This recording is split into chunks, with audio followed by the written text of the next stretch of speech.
Baik, colega. Punya dinamika di ladang da kita PLP pagi. Ya, nada. Dois.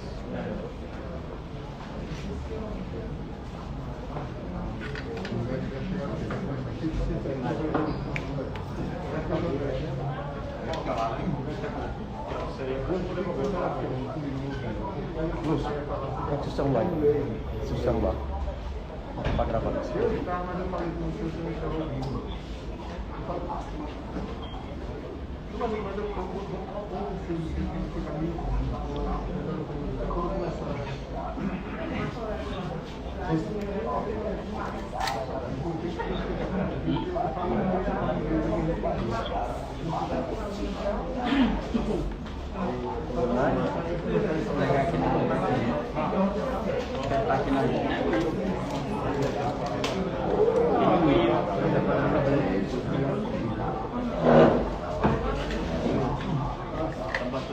Daqui a pouco eu só pinga, eu tenho que parar.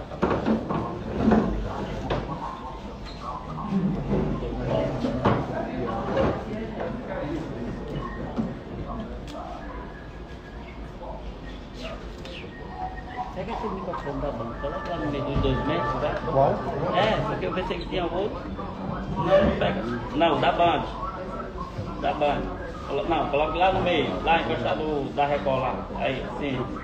Obrigado. Boa tarde para você, Cleber Alves, todo mundo acompanhando as notícias. Já estamos aqui no laboratório do Hospital Primavera, onde vai acontecer agora a coletiva de imprensa. Você encosta, você está no Resultados de saúde da doutora Paulinha Veiga. Os médicos Dr. Marcos Aurélio Alves, neurologista, Dr. Ricardo Leite, diretor técnico, e o Dr. André Luiz Veiga, médico intensivista, irão participar desta coletiva que inicia agora, Cleber. Mandando notícias ao vivo direto do Hospital Primavera. Vamos acompanhar, portanto, todas as informações referentes Boa tarde a todos aqui presentes, equipe médica e colegas de imprensa. A partir de agora daremos início à coletiva de imprensa sobre o estado de saúde da cantora Paula de Menezes Nascimento Leca Viana. Participarão da coletiva o diretor técnico da Rede Primavera, Dr. Ricardo Leite, Dr. André Luiz Veiga de Oliveira, médico intensivista do Hospital Primavera, e Dr. Marcos Aurélio Alves, neurologista. Eles estão acompanhando. Garotinha, está na frente, garotinha. A coletiva dará início com a palavra do Dr. Ricardo Leite, que vai fazer um resumo do quadro da paciente Paula de Menezes, desde o início que ela deu entrada aqui no Hospital Primavera, no dia 17 de fevereiro. Em seguida, Dr. André Veiga vai falar sobre os exames realizados na paciente e as possíveis causas do quadro de saúde. Por fim, teremos a palavra do neurologista Dr. Marcos Aurélio Alves. Encerrada a fala dos médicos, um representante de cada durante a coletiva. Que é 11h30 e o meu dia sobre o estado de saúde de Paula de Menezes Nascimento Leca Viana. Caso no decorrer do dia ocorra alguma alteração no quadro clínico, divulgaremos assim um segundo boletim. Ok? Obrigada, daremos início à coletiva. Bem, boa tarde, sejam todos bem-vindos. Eu vou tentar introduzir para vocês, na verdade, um breve histórico do quadro clínico da cantora. Tá? A paciente Paula, ela retorna de uma viagem de trabalho no dia 11. Tá? No translado, ela já tinha queixas abdominais e ela procura um outro serviço hospitalar da nossa cidade. Em sua chegada no outro serviço, é diagnosticada uma lesão renal, insuficiência renal aguda, e de pronto é iniciada a terapia renal substitutiva e hemodiálise. No transcorrer da internação nesse outro serviço, foi evidenciada uma inflamação do fígado, que nós conhecemos como hepatite. Aqui eu abro um parênteses para deixar claro que não se trata de uma hepatite viral, tá? Se trata de uma inflamação do fígado apenas. E no transcurso ainda dessa internação, ela evolui com o rebaixamento do nível de consciência, com a sonolência no torpor, e aí é necessário que se faça o suporte ventilatório com a ventilação mecânica. Então, o que fica claro é que nesse momento ela tinha, ou tem ainda, 3 disfunções orgânicas importantes: a disfunção renal, a disfunção hepática e a disfunção neurológica. Isso por si só já denota uma gravidade extremamente alta, um quadro clínico de complexidade grande, né? A equipe naquele momento entendeu que era necessário tratar diversos, né, diante da gravidade, diversos quadros possíveis, e assim foi iniciado. No dia 17, né, foi solicitado, ou seja, 6 dias depois do início do tratamento na outra unidade hospitalar, nos foi solicitada a transferência, por entender que tínhamos recursos, a complexidade exigia de um serviço de alta complexidade, e de pronto foi aceito. Em sua chegada, para que fique claro também, a paciente continuava num coma profundo, ela já chegou assim, ainda tinha sinais de inflamação hepática e comprometimento renal. De imediato, nós reiniciamos uma ampla investigação, tanto do ponto de vista epidemiológico, tentando entender o que aconteceu nessa viagem prévia, tentando entender o que aconteceu no serviço anterior, até a chegada aqui, e do ponto de vista fisiopatológico. Eu vou pedir para o colega André, que também tem serviço e vem acompanhando junto.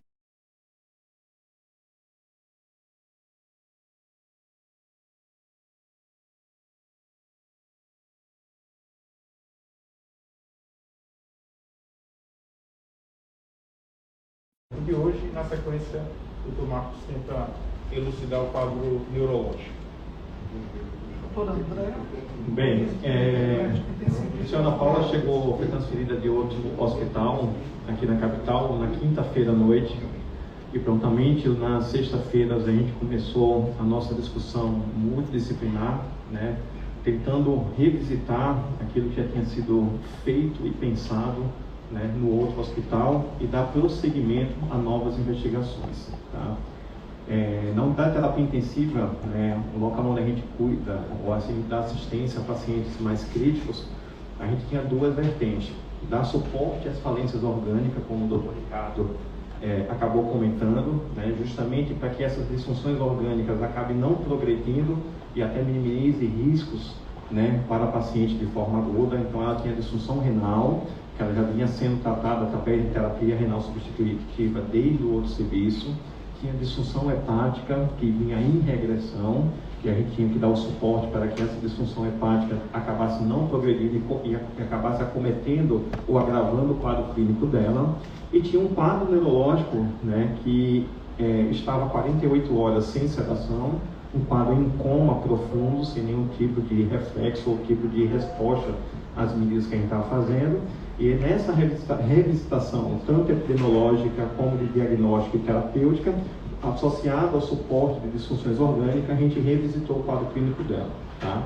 Então, uma equipe composta de intensivistas, clínicos, neurologistas, infectologistas, sentamos, né, diariamente a fim de diagnósticas, a fim de tentar comprovar ou descartar linhas prévias, né? Então novos exames foram realizados, o contato com o hospital prévio acabou acontecendo e acontece de forma contínua, justamente para aproveitar as possíveis linhas diagnósticas, tá? Então na própria sexta-feira a gente voltou a reavaliar principalmente a parte neurológica, enquanto a gente dava suporte às disfunções orgânicas que a senhora Paula apresentava. Então a gente repetiu a ressonância cerebral dela, que é um exame altamente específico para a gente tentar identificar qual o motivo do coma da senhora Paula e quais alterações que poderiam justificar o quadro clínico dela. Tá? Outros exames laboratoriais também foram realizados, tá? Exames clínicos neurológicos também foram realizados, tá? Justamente para a gente tentar identificar. De sexta-feira para cá, o quadro neurológico da paciente mantém-se inalterado a despeito da diversa investigação e a despeito da manutenção do tratamento que já tinha sido instituído em outro serviço, tanto terapia antimicrobiana e principalmente terapia imunossupressora com corticoide, né? Porque a principal alteração, a alteração que na verdade a gente conseguiu identificar na ressonância, era um quadro de inflamação da membrana que reveste o cérebro, né? Que aí a gente acabou levando pela linha de diagnóstico e terapêutica de uma encefalite, de uma meningoencefalite.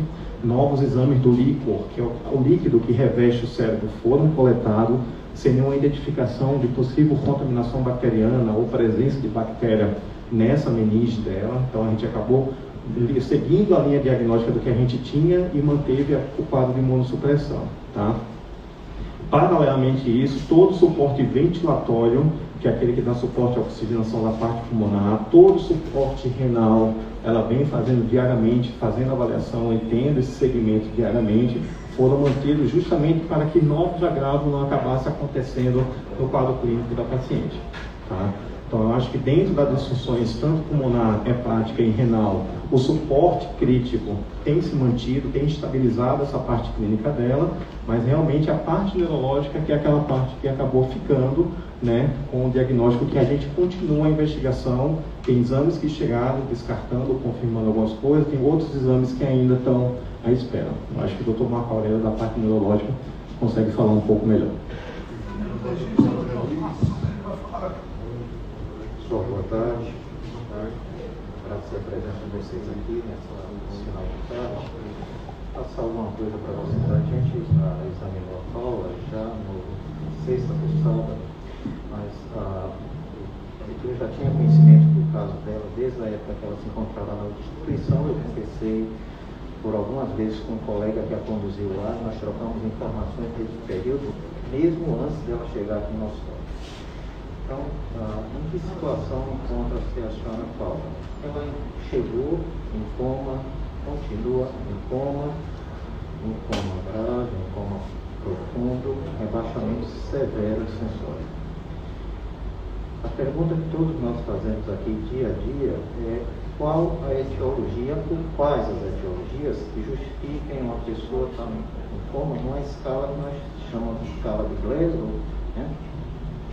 E essa escala de Glasgow, ela está em 3, que é a nota mais baixa que você pode ter numa escala de classificação de coma. Algumas coisas nós conseguimos excluir. Eu aproveito a vocês da imprensa aqui para nos ajudar a desatar o diagnóstico. Foi vinculado em alguns meios de imprensa, inclusive hoje de manhã eu vi no Correio Brasiliense, que ela tinha uma bactéria na cabeça. Essa informação é falsa, irreal e é fake. Nós não conseguimos isolar nenhum micro-organismo, seja ele viral ou bacteriano, que esteja causando o coma dela. Ela tem realmente uma encefalopatia severa, uma encefalopatia muito possivelmente de etiologia tóxico-metabólica, na cadeia de eventos que se seguiu dano renal, dano hepático e, por último, lesão cerebral. Então, é mais ou menos essa cadeia de eventos que aconteceu e que levou ela à condição que se encontra aqui na nossa UTI. Então, o tratamento vem sendo dado no sentido de diminuir, regredir ou compensar as diversas disfunções que ela tem, né? Compensar a parte renal, compensar a injúria hepática, para ver se existe possibilidade, né, de você fazer a compensação do dano neurológico. Mas hoje, o que eu poderia passar para os senhores é que ela está em coma profundo, numa escala de coma de Glasgow, que é a escala que a gente usa rotineiramente para monitorizar a coma de uma pessoa. Ela está em Glasgow 3, enquanto todos nós aqui dentro dessa sala estamos na escala 15. Né? Então, ela tem um rebaixamento severo sensório.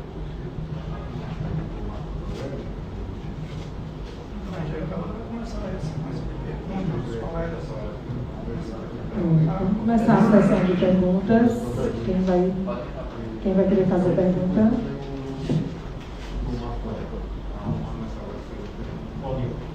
Boa tarde. Rodrigo Vasco, pela Band São Paulo, Melhor da Tarde. Eu vou tocar num assunto aqui um pouco delicado, mas de quem teve um certo convívio com Paulinha. Ela sempre foi uma pessoa muito vaidosa, né? Me desculpe pela emoção, mas... E a gente sempre soube que ela se preocupava muito com a estética. E pesquisando sobre problemas renais, Paulinha tomava muitos diuréticos. toda vez que a gente saía, Paulinha estava com dor de cabeça, Paulinha pedia um Dorflex, um Tosflex e um café. Esse tipo de conduta, de forma reiterada durante anos, pode ter ocasionado essa lesão nos rins? E se sim, essa lesão apareceu semana passada em São Paulo ou apareceu há vários dias? A pergunta é pertinente e a gente já, ao longo da semana, a gente já se deparou com ela algumas vezes.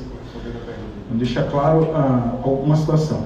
De fato, o uso abusivo, seja de anti-inflamatório, diurético e de algumas substâncias, inclusive de cunho estético, elas podem sim levar a lesão renal, né, de caráter arrastado, crônico e, na situação dela, ter agudizado.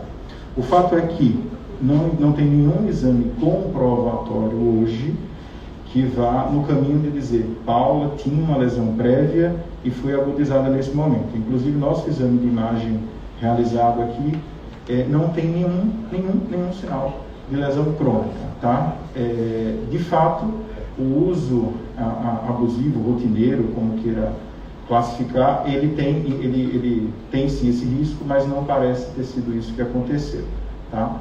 Aqui eu abro um parênteses também para reforçar algo relevante.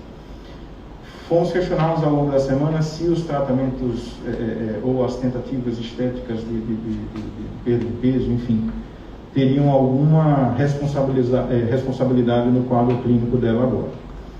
Quando o Dr. Marco Aurélio fala numa síndrome tóxico-metabólica, o que ele quer dizer é que existe alguma substância, algo que está circulando no corpo do paciente, que deve estar gerando uma cascata de inflamação ou de lesões nesses órgãos, a ponto de deixá-los em disfunção. Qualquer substância, seja ela feita de maneira, como é que eu vou dizer, propositada, prescrita ou não, elas são drogas. Elas são, medicamento é droga. No entanto, deixe-se claro aqui que Paula, quando fez, pelo menos assim, nos é apresentado em receitas, ela fez de caráter supervisionado, tá? Então, a gente trabalha sim com a possibilidade de alguma intoxicação medicamentosa. Existem exames em andamento nesse sentido, para confirmar ou descartar essa hipótese. E se assim em algum momento for feito, nós vamos confirmar ou descartar para vocês. Nesse momento, a resposta objetiva, taxativa, Paula tem uma lesão decorrente de medicação, de tratamento prévio, nós não temos, mas existe sim uma possibilidade nesse sentido. Acho que ficou claro.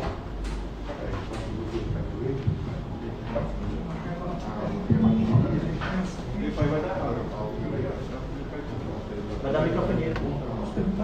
Pessoal, boa noite. Pessoal, boa tarde ainda. Meu nome é Anderson Machado, Liberdade FM. Fazendo aí um preâmbulo, né, de tudo que os senhores falaram, inexoravelmente o quadro da Paula é muito grave. Né? Neurologicamente, ela hoje se encontra em coma profundo. Eu gostaria de saber dos senhores o seguinte: se existe a possibilidade de uma reversão nesse quadro, geralmente esse tipo de quadro neurológico, se é reversível, e o que pode realmente ter provocado esse problema neurológico com a Paula. Por gentileza, obrigado. Ela está em coma profundo, mas em nenhum momento aqui a gente falou em morte encefálica. E se ela não está morta, está em coma é uma condição potencialmente irreversível. Tá? Então, em nenhum momento aqui se falou em reversibilidade do quadro. Eu não tenho nada que suporte essa afirmação. Existe um coma profundo, né, que traduz uma injúria encefálica severa, mas não existe o conceito de reversibilidade ainda. Né? Então, a gente está trabalhando para ver se reverte esse processo, né? Melhorando a condição clínica dela, controlando a disfunção de múltiplos órgãos e sistemas que ela desenvolveu, já falou aqui pelo menos em fígado, né? Utilizando drogas anti-inflamatórias com doses elevadas no sentido de imunossuprimir e proteger esse sistema nervoso. E vamos agora deu tempo, né? O que é que a gente pode fazer mais? Mas do ponto de vista de coma, é um coma profundo, mas não uma condição de reversibilidade, né? Parabéns aí a toda a equipe que está atendendo a fala. Só um minuto. Boa tarde a todos os colegas, Alex Azevedo da Rio FM. Muito se falou sobre uma transferência para outro estado para continuar o tratamento. Isso continua, é cogitado ou não? Ela vai permanecer aqui no estado mesmo para continuar todo esse tratamento? Parabéns mais uma vez à equipe. Não, nesse momento não se cogita transferência para nenhum outro estado.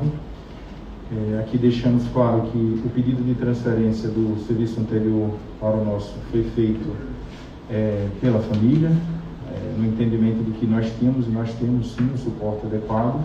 Hoje posso garantir, até para tranquilizar tanto família quanto público de um modo geral, fãs, enfim, que ela recebe todo o cuidado necessário, não nos falta nenhum instrumento, nem de propedêutica, nem de tratamento agora para Paula. Então, assim, a possibilidade de transferência nesse momento não existe.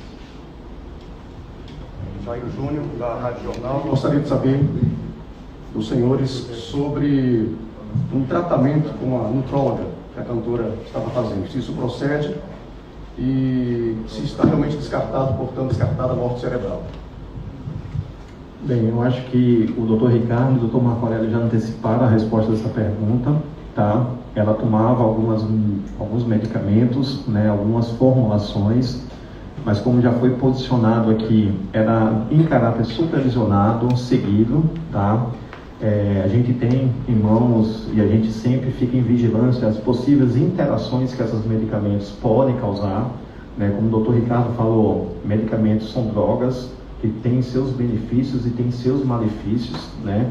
Nós que trabalhamos na área de saúde, nós entendemos muito bem isso, tá? E nenhuma linha de investigação é descartada, então a gente tem todas as possibilidades em mente, mas todos os medicamentos que ela tomava eram de maneira supervisionada pela médica, né, pelo profissional de saúde que a acompanhava, tá? E só repetindo sobre a morte cefálica, não tem nenhuma evidência nesse momento, às 17h35, né, evidência de que o cérebro dela se encontra em morte cefálica. A gente não trabalha com essa hipótese, a gente tem uma avaliação contínua e diária, uma discussão contínua e diária de monitoramento da função neurológica da paciente Paula, tá? E que toda a legislação de morte cefálica ela é bem clara e muito precisa quando a gente deve abrir o protocolo de morte cefálica, quando a gente deve continuar com a investigação se o cérebro está funcionando ou não. Nesse momento, dentro do que a gente tem de exame de imagem, exame clínico, tá? E alterações que a gente tem disponível, não tem essa possibilidade de morte cefálica. Lembre-se que a avaliação das disfunções orgânicas, renal, hepática e neurológica é de maneira contínua. O quadro clínico é monitorado de forma contínua e essas avaliações são feitas de forma contínua e diária. O prognóstico neurológico de reversibilidade, de manutenção, como é que vai prosseguir e como ela vai conseguir estabilizar essa parte neurológica, a gente não tem como precisar nesse momento. Isso é uma avaliação que a gente vai ter que fazer contínua e à medida que a gente vai tendo novos dados, a gente vai passando. Boa tarde a todos, aqui é Heron Ribeiro, radialista, jornalista. Estamos ao vivo pela Rádio Jornal, no programa Audiência Popular. Gostaria de saber se a informação de um sushi que ele é ingerido lá em São Paulo, se essa alimentação contribuiu para que a Paula chegasse a essa situação e, se possível também, gostaria de saber dos senhores se há uma previsão dela sair da UTI e também, se possível, para receber alta. Não sei se é difícil, são perguntas que já poderiam ser imprevisíveis, mas gostaríamos, se possível, dar resposta aos senhores. Em relação à ingesta de sushi, ela abriu o quadro, pelo menos pela descrição epidemiológica que a gente conseguiu revisar, de um quadro de mal-estar após a ingesta de sushi, tá? Existem algumas patologias, que eu acho que é o que está sendo questionado muito em redes sociais ou entre os profissionais, sobre uma possível patologia secundária à ingesta de sushi, que é o que a gente chama de síndrome de RAF, tá? Mas desde o outro hospital, essa possibilidade foi aventada, tá? Existem alterações, né, da síndrome de RAF que laboratorial e pela disfunção renal que conseguem realmente identificar ou levar esse tipo de diagnóstico, tá? Ela não tinha essas alterações, ela tinha disfunção renal, mas não tinha outra alteração laboratorial, tá? E o tratamento da síndrome de RAF é esse tratamento de suporte, que normalmente não leva a esse quadro neurológico tão importante, né? Um quadro comatoso como ele tratava. Em decorrência das disfunções ou da persistência das disfunções, tanto das disfunções neurológicas, disfunção hepática, disfunção respiratória, disfunção renal, ela não tem qualquer previsão de saída da unidade de terapia intensiva. Enquanto a gente não conseguir uma melhora do quadro clínico neurológico, né, que permita que ela consiga recuperar, principalmente a disfunção respiratória, a gente não tem nenhuma previsão de alta da unidade de terapia intensiva. Luiz Rodrigues, Portal 5 News, boa tarde. Eu quero pedir licença para fazer duas perguntas complementares. Primeiro, para além dessa questão da intoxicação, que já foi amplamente explorada pelos colegas, quais outras hipóteses são consideradas neste momento pelos senhores na investigação clínica como origem para a disfunção renal, que foi o primeiro problema apontado? E a segunda questão é o seguinte: existe uma correlação entre essa sequência de disfunções que foram identificadas, a renal, a hepática, a neurológica, ou essa também é uma condição atípica da paciente? Vamos lá. Com relação a diagnósticos, a gente trabalhou e vem trabalhando em cima de um diagnóstico sindrômico, né? A gente tem um espectro de lesões e a gente tem buscado uma etiologia, né? De onde vem o início. Mas o fato é que, além da toxicidade, intoxicação medicamentosa, que assim seja, existe um cenário inflamatório, que isso é claro, é nítido, e aí a gente vem tratando também do ponto de vista anti-inflamatório. Existe uma investigação se finalizando, né, nesse momento, inclusive muito próximo de fechar, do ponto de vista de autoimunidade, que é isso, de maneira bem simplória, é quando o seu corpo mesmo produz agressão a ele, tá? Então nós tratamos, além da questão da intoxicação com suporte, a gente tem tratado inflamações e tem tratado também questões autoimunes, tá? Qual foi a outra pergunta, perdão? Se as disfunções ela tem alguma relação ou é uma condição atípica? Existe. Algo precisa ficar muito claro, né? Raramente, quando a gente tem um quadro clínico grave, um órgão só sofre. Na terapia intensiva, normalmente, para isso a gente até tem uma série de scores, a gente fica quantificando as disfunções. É natural no corpo da gente que uma lesão leve a algum sofrimento de outro órgão, e outro órgão, e outro órgão. Então, isso que acontece com Paula não é inédito, está longe de ser inédito, isso é o nosso dia a dia. A grande questão, o grande diferencial nesse caso especificamente é quem levou a este início. Esse é o nosso exercício aqui diário, é quem foi o primeiro, quem agrediu a ponto do rim inflamar o sistema todo, o fígado e o cérebro no final. Mas entenda-se que, de um modo geral, as inflamações orgânicas mais graves, elas levam repercussões em outros órgãos, sim.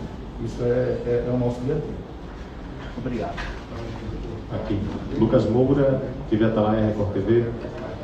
Eu gostaria de saber ainda dentro dessa questão da ordem, né, das disfunções que foram apresentadas, dada ainda essa questão relacionada mesmo à correlação, se de fato, como foi colocado, o primeiro foi um sintoma renal, depois veio o hepático, depois veio o cerebral.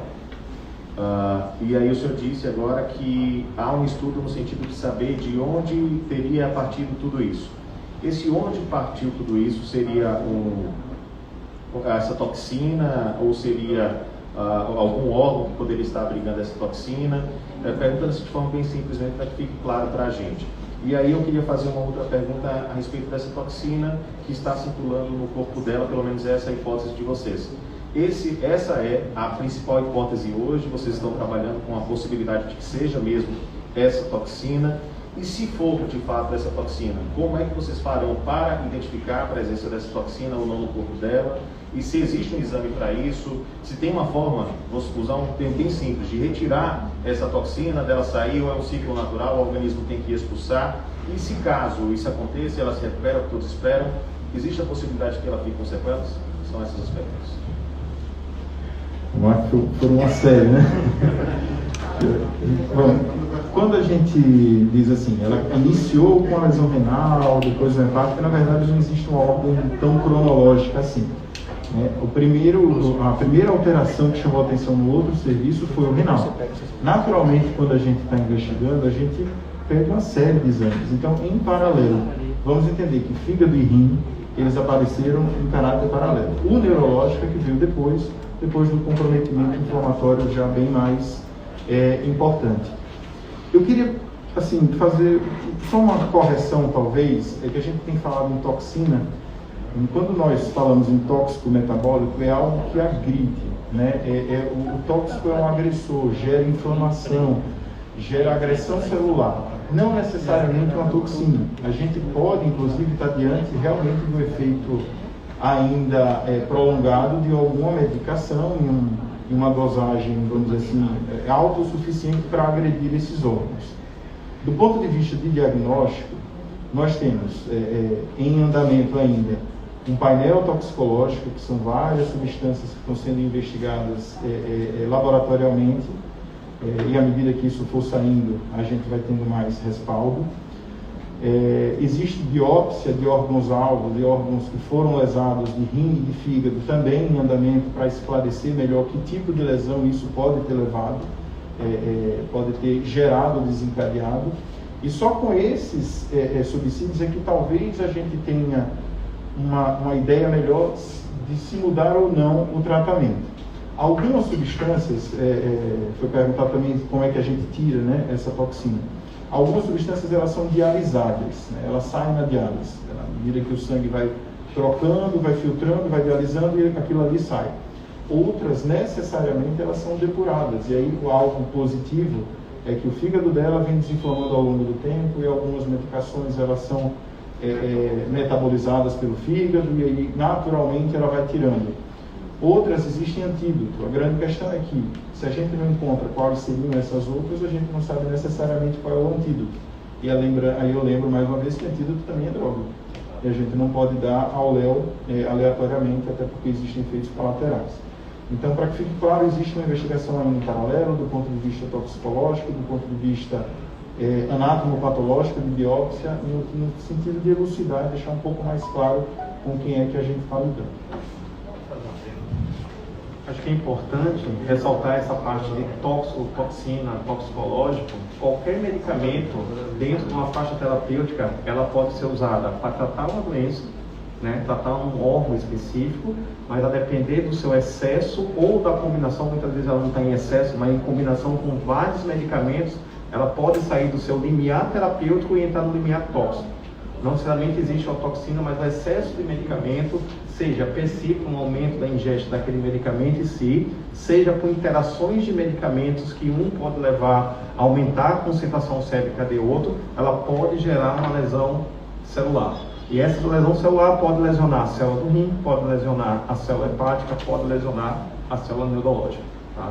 Então a gente está trabalhando justamente porque a gente não conseguiu demonstrar nos exames que a gente fez alguma alteração estrutural, principalmente da parte neurológica, né? E aí a gente trabalha nessa possibilidade de tóxico, mas esse tóxico na verdade poderia ser substituído por medicamento ou qualquer tipo de metabólico que em níveis terapêuticos tem um benefício para determinada coisa específica, mas em níveis diferentes, seja por excesso do medicamento, seja por interação de medicamento, eles podem levar a dano celular. E é como o Dr. Ricardo falou, alguns medicamentos eles podem ser retirados pela recuperação da função renal, metabolizado pelo rim, pode ser retirado pela parte de hemodiálise, pode ser começar a metabolizar e diminuir seus níveis séricos através da recuperação da função hepática, mas outros medicamentos nem sempre a gente consegue fazer esse tipo de retirada do organismo, vamos dizer assim, tá? E se a gente não consegue identificar isso, tem uma série de medicamentos, a gente não consegue dar um antídoto, e nem todos os medicamentos têm antídoto. Na maioria das vezes, muitas vezes você tem que esperar que o organismo acabe eliminando a partir do momento que ele começa a recuperar essas disfunções orgânicas. Boa tarde, Gabriela Pereira, representando o Portal UOL.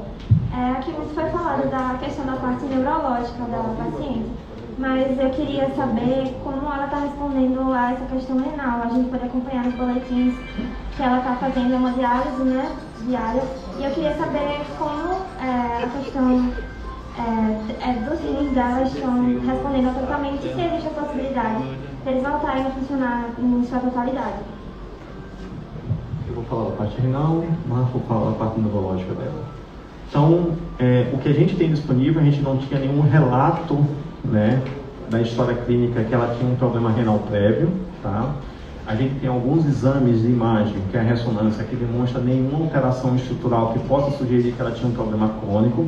Então, assim, a gente trabalha com a possibilidade de uma lesão renal aguda, em que entrou em disfunção e a gente precisa substituir essa função renal, até para que a gente não altere, né, a dinâmica do organismo dela, tá? Então, na vigência de lesão renal aguda, alguns pacientes, muitos pacientes podem recuperar. Normalmente a gente tem que dar dias, 15, 20 dias, o paciente começar a recuperar, e alguns pacientes podem, na verdade, desenvolver um problema mais subagudo e crônico e necessitar, aí por tempo indeterminado, de uma terapia renal substitutiva, tá? Então, como a gente está trabalhando com a possibilidade de lesão renal aguda, nesse momento a gente tem substituído a função renal dela pela hemodiálise, mas sempre monitorando a presença principalmente dos exames laboratoriais e a presença de débito urinário, dela começar a fazer xixi, tá? Então, assim, como tem a lesão renal aguda, há sim a possibilidade de recuperar, mas normalmente a gente não espera que ela se recupere de uma forma tão rápida nesse primeiro momento. E aí a gente vai seguir. A senhora gostaria de falar mais alguma coisa da parte neurológica?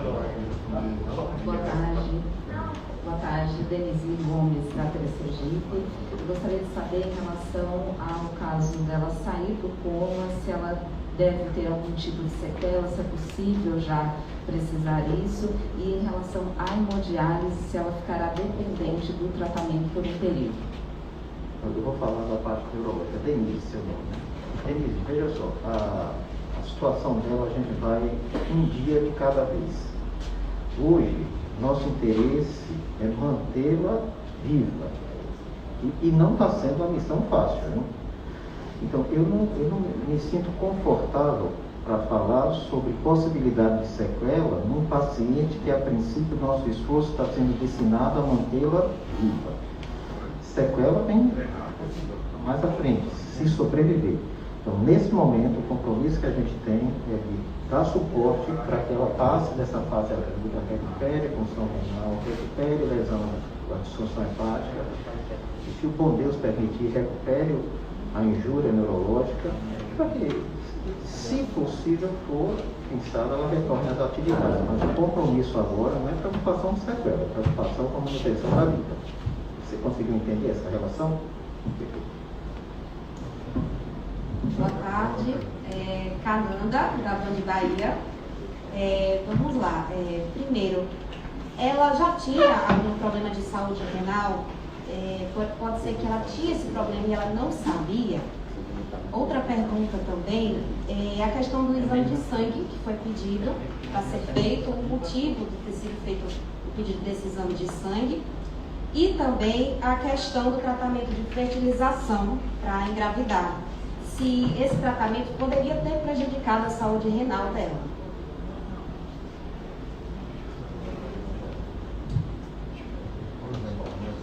Eu vou por ordem.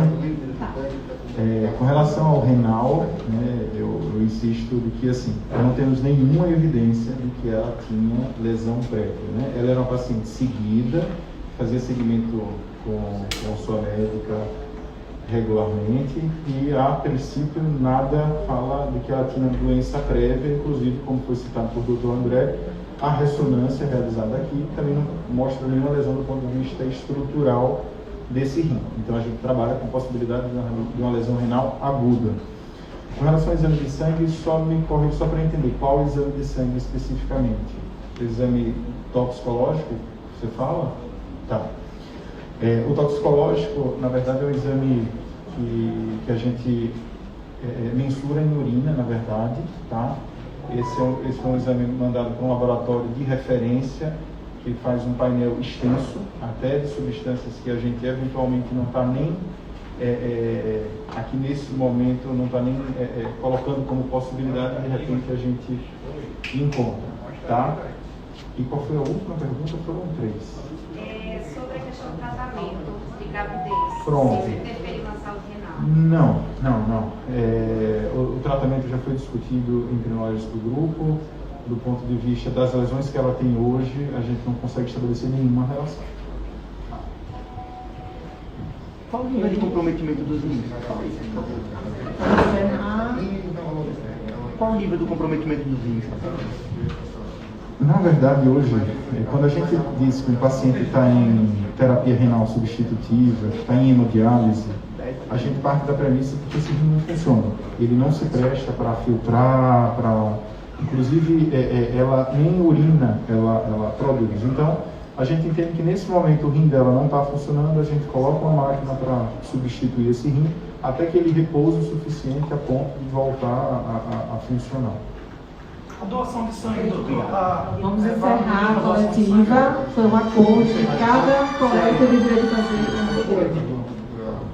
Eu gostaria de pedir um favor para vocês da imprensa. Né? Me pesou muito ter visto em meio de imprensa a afirmação de que essa senhora estava vivenciando um quadro de meningite bacteriana. Criou-se um problema de saúde pública. Nós fomos aqui inquiridos pela saúde pública porque existia uma paciente que a mídia divulgava que estava com a meningite e o poder público não tinha ciência disso. Criou-se um conflito com as pessoas que viajavam no avião com ela, para saber se precisavam ou não tomar medicamentos, se as pessoas que trabalhavam com ela no apoio na banda, se precisam se imunizar, porque havia uma suspeita de uma bactéria na cabeça. Então, essa informação é ideal. E diria para vocês que utilizassem como fonte para vocês informarem seus leitores aquilo que é colocado oficialmente. Nós colocamos isso aqui nos boletins, e que se houvesse a possibilidade dela ter um quadro meningítico de natureza bacteriana ou viral, que isso se transporta como um problema de saúde pública, a sociedade já tinha sido notificada há muito tempo. Muito obrigado. Obrigada, eu quero agradecer a todos, a direção da Rede Primavera, doutor Ricardo, doutor Marcos Aurélio, doutor André Veiga, colegas da imprensa, votando, só lembrando que o boletim médico será divulgado apenas uma vez ao dia, entre 11h30 e meio-dia. Caso haja alguma evolução, quadro clínico, aí sim a gente divulga um segundo boletim. Tá bom? Obrigada a todos, tenham uma boa noite. Olha, gente, eu não esquece a informação.